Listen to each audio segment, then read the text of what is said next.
So let's start off with this PR problem in our title. Mark, it's a very real danger, isn't it? We've seen families grapple with this. A notable example is the Sackler family. There are other examples I'm sure we could think of. But there's fallout from problems like that sort of thing. Can you set the scene for us? Can you give us a high-level explanation of how we are, where we are, why we're talking about this question today? Yeah, well, I'm really glad we're talking about this subject, because I think there's increasingly talk in the media and wider society about philanthropy and why people are really motivated to give to charity. As you alluded to, Edwin, sometimes that has been driven by people clearly using philanthropy to try and either salvage a reputation or to kind of have something else to point at when they're getting bad news stories about themselves, which it has definitely gone on, and there's a dynamic there, and that is, I think, starting to fuel a bit of cynicism about people's motivations for philanthropy. And we, with our clients at CAF, often see people that want to give anonymously, and part of the reason they want to do that is because they've seen people that have given in a very high-profile way, and that has brought with it a lot of scrutiny. But of course, what that creates is a bit of a circular situation where people are then not really wanting to talk about their philanthropy, which means there's less of a sense that philanthropy is a part of our culture, less peer pressure to give, and we end up with a culture in the UK where people are quite shy about talking about their philanthropy, whereas we really want people to, for the right reasons, to be talking about their giving, what works, what hasn't worked, what they've learned, how they've perhaps collaborated with others. And so, yeah, we think it's really important that philanthropy doesn't get a reputation for just being a mechanism for distracting from the other things that perhaps people want to talk about, those individuals. Sure. At the same time, there are risks for all philanthropists. Any time someone wants to put their name on something, they're putting themselves out there and they're making themselves vulnerable in some respect if they are going to be public about it. Mark Borkowski, could you talk a little bit about those risks? What types of risks and threats are there to someone who would do that? I think there's an old Soviet expression that said that history is uncertain. And we've sort of seen that recently in terms of people who have been involved and been given and being philanthropic, who actually have been uncovered to a certain extent for the way that they've used that philanthropy to sort of hide the sins. So what we live now in an age where facts really don't have the same dominion as stories and what people feel about things. We live in a world where negativity really is sort of fired up and moves fast. And people can actually, be uncovered because there's a sort of greater sense of authenticity. I think if people are genuinely authentic about their giving and why they're giving and what they're doing and what they've been involved with, I think there's a sort of stability and truth within there. But it only takes one or two people to filter some half-truths around a story to gain some sort of traction or revenge or some desire to pull this thing down, that they find themselves in a situation where they are in a crisis.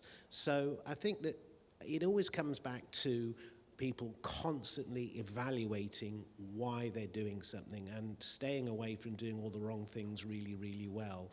And I think that there are certain organizations, certain givers, who clearly do not want any public profile at all. I mean, privacy is probably one of the most valued possessions you have in this world, to keeping yourself out of the sort of public swirl.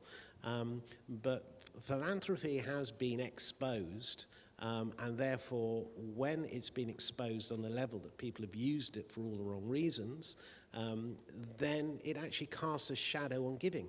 It casts a shadow of suspicion of why people are doing what they're doing. So therefore, one has to spend sort of time really making people understand why it's happening. And I'm not talking about how they promote it in such a way that actually undermines the sort of values of why people choose to get involved with these sort of causes or support institutions. There's a great need at the moment, and many organizations don't question that. They are so desperate, for support and money. They possibly don't look at what the why that person or that organisation or that fund is actually giving to them. So it's a two-way street at the moment in terms of how you evaluate and what you do and how you move forward with it. But it's always a very dangerous time because people really capture the idea of a story and stay away from the fact. And when there's been a negative meme around a piece of philanthropy, it casts a shadow on some of some of the other elements that might be going with other organisations.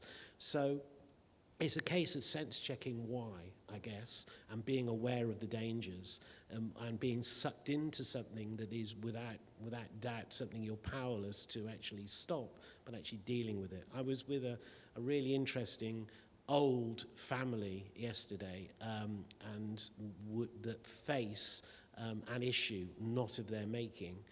And they have an incredible legacy of giving and philanthropy in the third world, but yet they still won't sacrifice that to create a barrier, to communicate what they've achieved over a 30-year period. They rather stay back and not involve themselves or boast or be seen to be part of that. It's a very old school and very laudable attitude.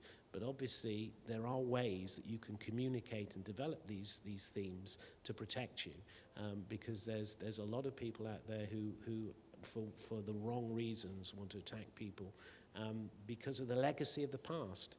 And that is one of the most conscious things we have to be aware of at the moment is the way a younger, more agile, more, how should we say, volatile audience will look back at the past and actually undermine some of the years and years of sort of good work that a family have done for the sins of the past and this historical perspective.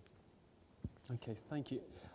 Clare Woodcraft, I'd like to come to you now. You're a fellow of the Centre for Strategic Philanthropy at the University of Cambridge, but you actually set up the centre in your previous role as executive director.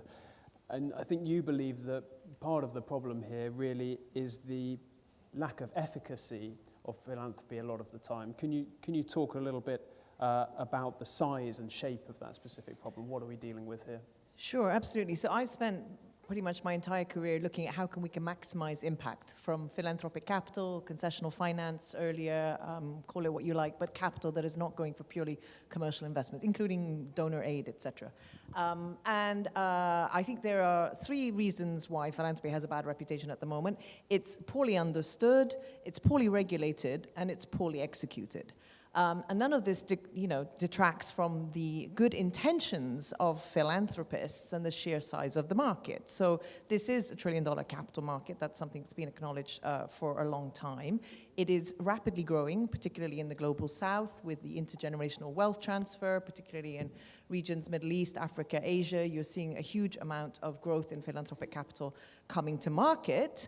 But the problem, in my years of experience, and notably the work we do at Cambridge University, is the execution. So there is a distinct lack of an evidence-based approach. And what we see time and time again, and I see it particularly now, I work in an independent capacity advising family offices, is that philanthropists will jump into dispersing their philanthropic capital without having any particular data or strategy or rationale for the vehicle that they're using, be it a foundation or an impact fund or a social enterprise.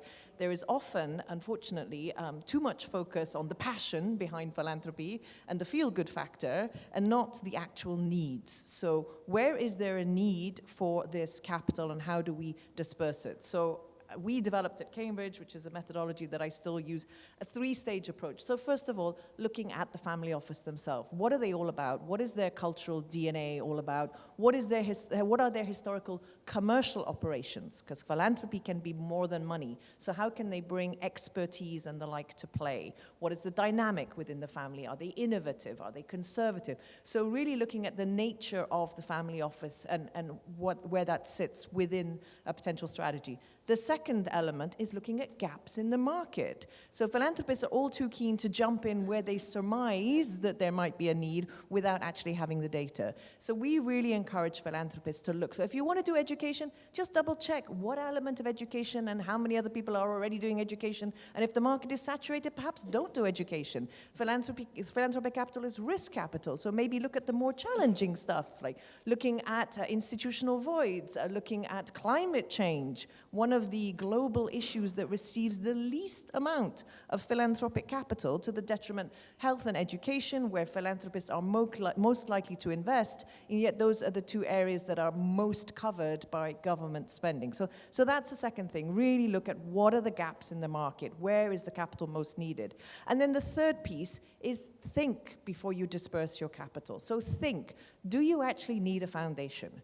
Could you pool your capital? Could you put it into an existing fund? Could you put it into an existing mechanism other than a DAF or the likes? So there's multiple ways of deploying your philanthropic capital, and I still see way too often, particularly family offices that come to me and say, we want to do education, we want to set up a foundation, and we want to do it in market exit. Okay, where's the rationale behind it? Doesn't matter. Let's just get some quick wins. Let's get the money out there. And I think that is the challenge. We need to step back, have a clear methodology for investing philanthropic capital, because that's how you're going to maximize impact and hence mitigate some of the risks of reputational damage. Fantastic, thank you.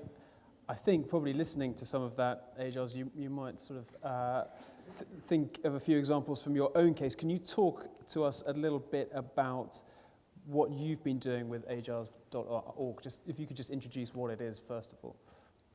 Yeah, of course. Thank you so much, Edwin, for hosting us today, and thank you for this panel. It's a great privilege and an honour to be here.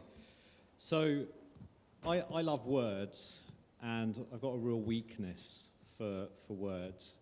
And the word philanthropy is obviously a Greek word, and philos means loving or friend of, and anthropos means humanity.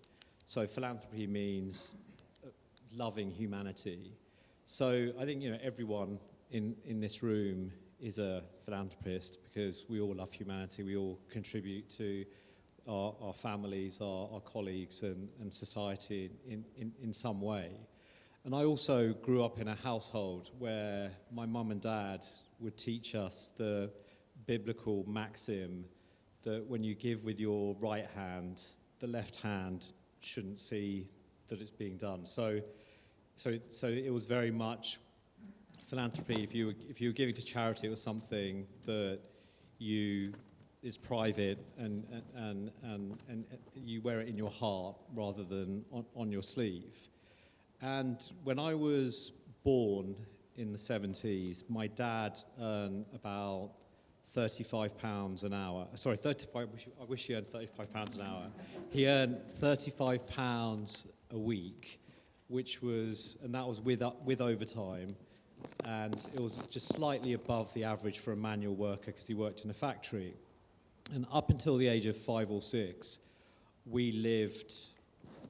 There were 5 of us at the time, then my little sister arrived. We lived in a single room in a shared house, which is, the classic immigrant story. It's nothing new, especially in the 70s. So we grew up in incredible poverty, where there was no luxuries at all and no extravagances. But what I've come to realize since then is what we had was the ultimate luxury, which was being cocooned and enveloped in the love and kindness of my parents and the other people that we shared the house with. And I suppose that gives you a sense of empathy. And where I was very lucky was that now, thanks to the brilliant people in our team, people like Sam Kelly and Ron Peterson, we've built AKQA, which is an organization that employs 6,500 people around the world, and has about 953 million in annual revenue. And obviously that example of a corporation is a factory worker's son that's an immigrant born into poverty. And there's been a few liquidity events along the journey. And those liquidity events have given me the opportunity to decide how to deploy some of the proceeds that Claire has been talking about. So the decision I took a few years ago was to create a vehicle called Ajaz.org.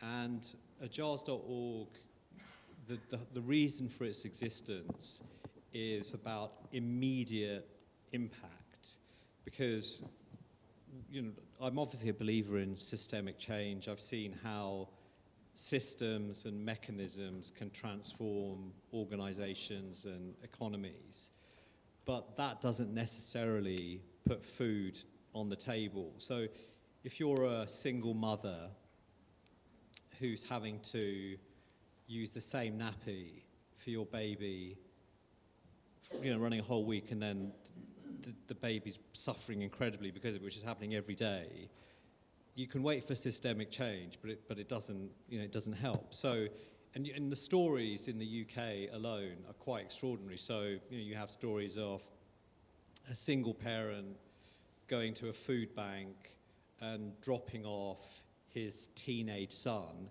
at the food bank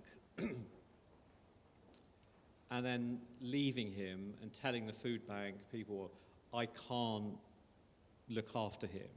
And his son is crying his eyes out because his dad is abandoning him. And this is happening today. So, and then you've got other examples of an 8-year-old child who again goes to a food bank, multi-bank, and they're offering her a toy. And instead of taking the toy, the 8-year-old girl says, please can I have that bag of rice in the corner because it will make my mother happy at home.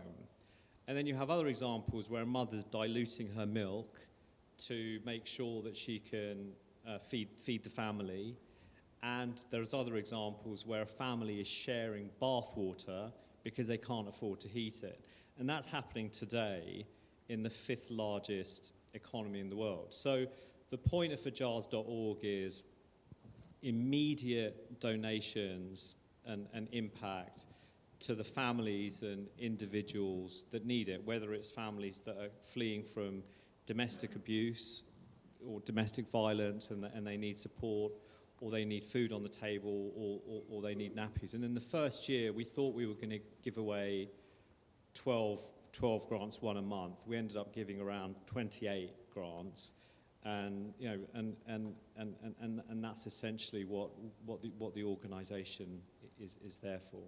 Fantastic. And when you built this model, did you go through a process somewhat like Claire described of working out how to be most effective? Was that a large part of your thinking and why you decided to do it this way? Absolutely, and it was seeing the immediate, knowing that the cost of living crisis was going to take place. Because even during COVID, the people at the margins were the people who were suffering the most, and that has happened again. So we're extraordinarily lucky. Here we are, assembled at this beautiful Savoy hotel. We couldn't be more privileged and lucky. But we don't represent all the examples of the people that we gave, and certainly we didn't. And though, they're voiceless. The media doesn't talk about those individuals and families that are suffering at the margins. And we're lucky that we've got people like our former Prime Minister Gordon Brown, who, he's 2008. Barack Obama famously said he's got an idea. And it was Gordon Brown's idea to bail out the banks. So he pretty much saved us from another Great Depression. And Gordon Brown has used his platform not to make himself wealthier, but he's used his platform to contribute to society. So he's started a whole network of multi-banks where he's worked with massive corporations like Amazon and Procter & Gamble to give away the goods that would have gone to landfill, and instead of going to landfill, they are now going to families and individuals that can't afford to eat or provide. And so there was a massive amount of thought about the immediate impact. And also when I looked at the charitable landscape, what you discover is there's a large number of philanthropists who are focused on systems change, and that's I thought, well, that's their focus. My focus is going to be immediate impact for families and individuals. And I think it's worth also mentioning that I'm a great believer in the Jim Collins philosophy, the author of Good to Great. He's a brilliant business author, and he has two really important points. One point is, with any team or organization, the most important element is the first thing you have to do is get the right people on the bus. And so I was very, very lucky that because in my early 20s I was a trustee for the Prince's Trust, I first of all witnessed what real poverty meant firsthand. So as I said, I might have grown up in poverty, but I never once had the sense that we were poor because of the love and the kindness of my parents and the community, and that certainly isn't the case today. So I witnessed the extent of the poverty in my 20s in the UK. And then the second aspect is I got to meet a brilliant individual who worked for the Prince's Trust, Nicola Brentnor. And Nicola Brentnor, she then went on to run the Queen's Trust and founded the Queen's Commonwealth Trust. And then when she left the Queen's Commonwealth Trust, I asked her if she would run Ajaz.org, because I didn't find anyone who had such a phenomenal level of empathy, understanding, compassion, diligence of the area. And Nicola has been the most extraordinary partner. And just one last point is that the unexpected benefit of starting this charitable organisation, Ajaz.org, is, we gave away grants.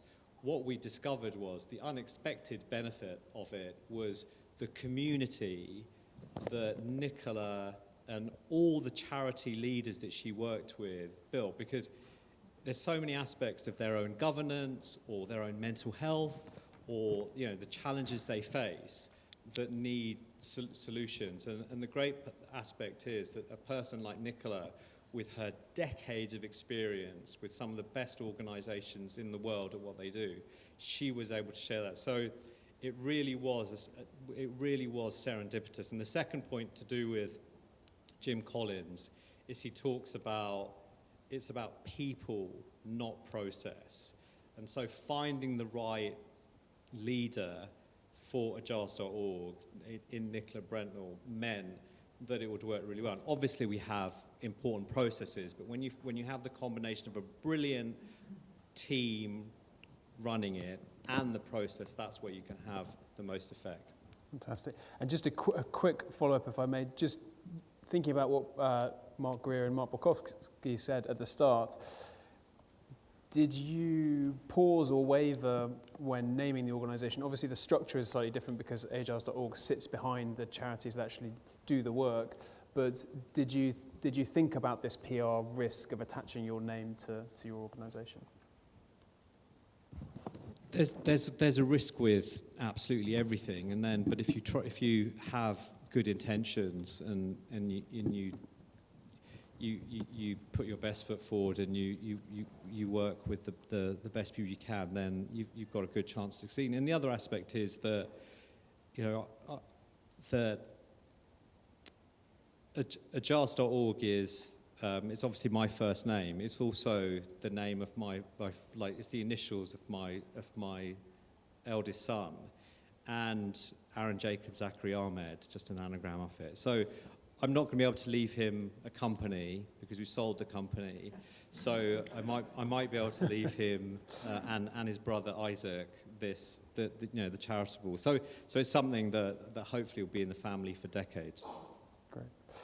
And Mark Greer, talking about that naming point, are there charities that you've worked with, clients that you've worked with, where the name and the notoriety and the sort of celebrity factor, if we can call it that, would make a difference? Would you like to see it happen more in the philanthropic projects you work with? I think it definitely can make a difference. I think what we see in the clients we work with is, we work with some of the best known people in the world, helping to manage their philanthropy, and it's all anonymous. People who you might think would be wanting to kind of shout from the rooftops about who they were supporting and the fact that they were doing it and all that, but actually they are doing it very much behind the scenes, and that is obviously really commendable, particularly for people who could make a load of good publicity out of it. But as I said before, the more people talk about the fact that they're giving and how they're giving is going, what's working, what's not working, the more people can learn from each other. And as Claire said, collaboration in giving is absolutely crucial. One of the things that is most often said as a critique of the charitable sector is, there's duplication, there's too many charities trying to do the same thing, all of that. Clearly there's truth in that, clearly there's assumptions in that need challenging, but not for today. But the reality is, undoubtedly, it is true to say that the more collaboration there is in the sector, both amongst donors and amongst charities, the better outcomes will ultimately be achieved for the beneficiaries of those charities. So yeah, talking about philanthropy is really important. Great. And Mark Borkowski, if a charity and a philanthropist came to you and they said, look, we want to do this project, the well-known family wants to put their name next to it and behind it, but I don't want to sacrifice my privacy. I really want to minimize the chances of something going wrong or having any bad effects for me and my family. What would you say? What kind of advice can you give them in that situation? I think it's quite simple. I think it's about the intention and the desire, and listening to Anne, there is in a microcosm, you can actually see the whole world within that summary. Is that what is the intention? And going back to the amazing story of Ajaz, it comes from a truth. It comes from a personal identification, a story, and a genuine notion of wanting to help. And that is authenticity in a nutshell. And I think that when everybody comes to you, you have to ask some fundamental questions, and above all, why? Why are you doing it? And some of the topics we touched on in terms of why do you want to get involved with this particular area? Does it really need your help? Does it need your money? Building something that has integrity will be something that is a tower of strength, is something impossible to turn over in a very vicious world, in a very biased world to a certain extent. And I think that when we are picking up on popular politicians who are looking across the world, who are looking for their own identification, leaping on things that need help, one starts to question the intentions of most things that sometimes are foolish in its attempts to do good. So, getting people focused for all the right reasons and building out of their own personal desires, their own personal stories, is what the mere fact of the sort of content that swirls around social media channels at the moment. And it's not about creating, fake, how should we say, establishment stories. It is about the truth of these things, because when it becomes the truth and is driven by that desire, that real desire to make change, we talked just briefly before, all the good intentions that came out of COVID. I was noting that, now these sort of gatherings are sort of highly populated because people want to get together again. But if we cast our mind back, to some of the intentions that came out of COVID, many of those are sort of, dispersed. We've forgotten about it, as humanity seems to sort of move on very quickly from the pain. And I think that the work that goes in to really challenging the intentions of actually trying to do good is so important, because we don't know whether there is a need. And perhaps some of the things that really do need help at the moment are unfashionable, and also attract the wrong sort of attention because we haven't established the need. I mean, if we talk and we see the antagonism there are about migrants at the moment, it's shocking and disturbing. I come from an emigre father as well, and I think that, you know, the contributions that are needed are missed.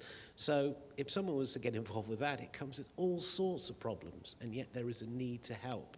So some of the most difficult issues need the help, and those can cause communication problems, and whether or not someone wants to be full frontal in terms of their support, one has to really lead them very carefully and structure a communications that actually protects not only their intentions but themselves and greater philanthropy in the whole.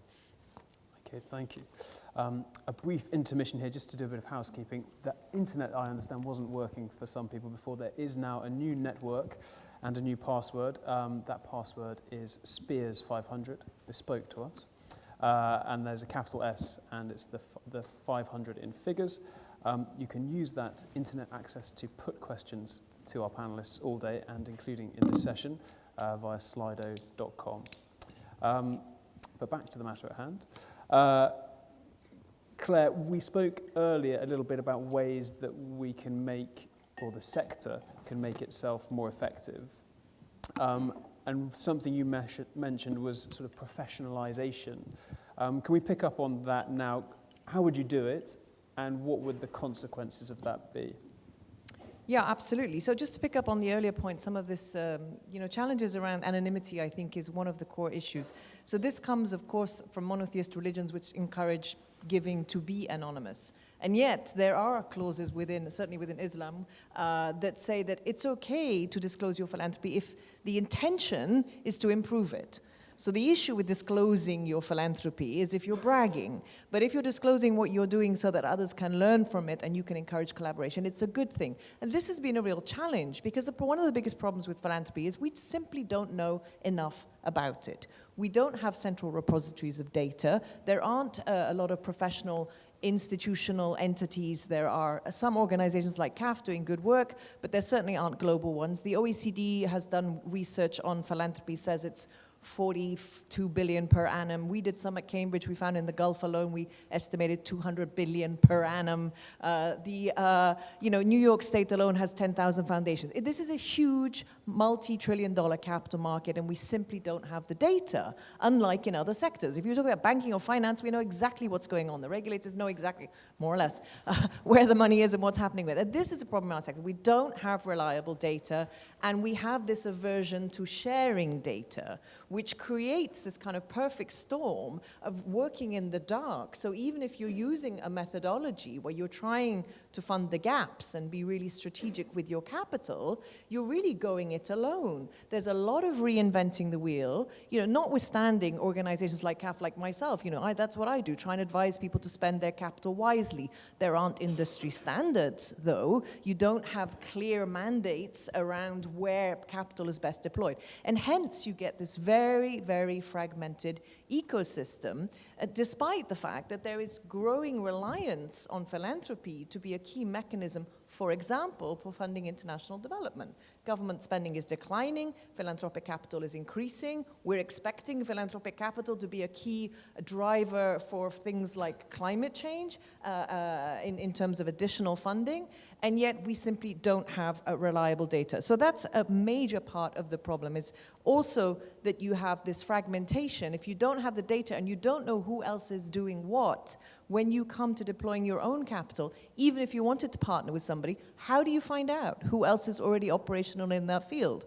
And then even when you find out, Mark and I were talking about this earlier, there's often a lot of good intentions around building partnerships and scalability, but when it comes to actually deploying your own family capital and wealth, there's still this very intrinsic desire to go it alone, which in turn creates this real dearth of economies of scale. Everybody going off and creating their own individual foundation is not the way you're going to get the system change that Ajaz mentions. And bravo to you, though, for doing that immediate, of just providing immediate grant-making support. So I think it goes back again to the same thing. Do the research, get the data, understand where you're going to deploy capital for most maximum benefit, and then choose an appropriate vehicle. But always the default, I would say, if we want to professionalize the sector, if we want to institutionalize, we've got to be sharing that data. We've got to be looking at more networks, collaborative funding, and pooled capital. Thank you. Mark Greer, anything you'd add there?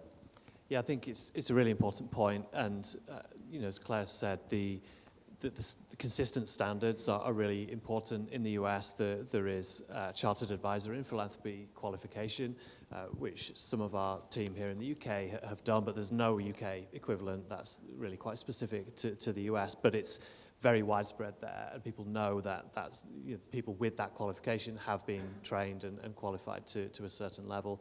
The other point I would add is that to professionalize the sector, that has to be the whole sector that is professionalized. And what I mean by that is it has to be the donor side as well as the way that philanthropy and charities are executed as well. There's still far too many lazy assumptions around what people who work for charities, run charities, are paid, and expectations that we can pay people really poorly, but they're still going to run hundreds of million pound organizations employing thousands of people in multiple parts of the world on a shoestring. And the professionalization has to be set by the people that are funding the sector, philanthropists, donors, foundations, as well as the sector that's delivering the impact as well. Sure, thank you. We're almost out of time. I've got some more questions that I'd like to ask, but I just want to give an opportunity to anyone in the room who would like to put a question to one of our panelists to do that. There is one there, I can see.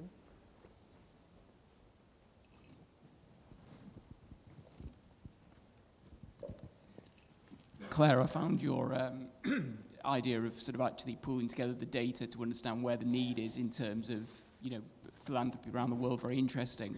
What I'm interested to understand is if you're trying to push clients towards a need that maybe they're not there in the first instance, how does that square away with Mark's idea of authenticity?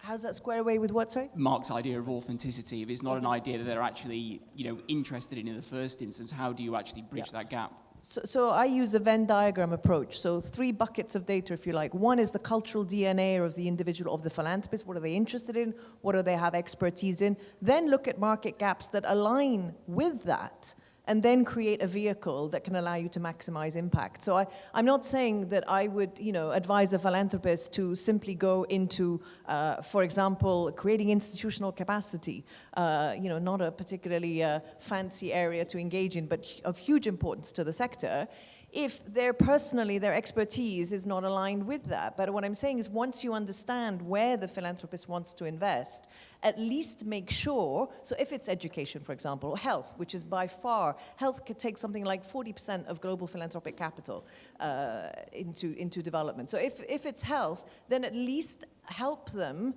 to identify the gap. So it may be that within healthcare, there is a particular element that is massively underfunded. And that's the key thing, is that you're encouraging them to stick with their passion, their interests, but not to simply blindly jump into an area and surmising what the needs might be, and to check out who else is already working in that area.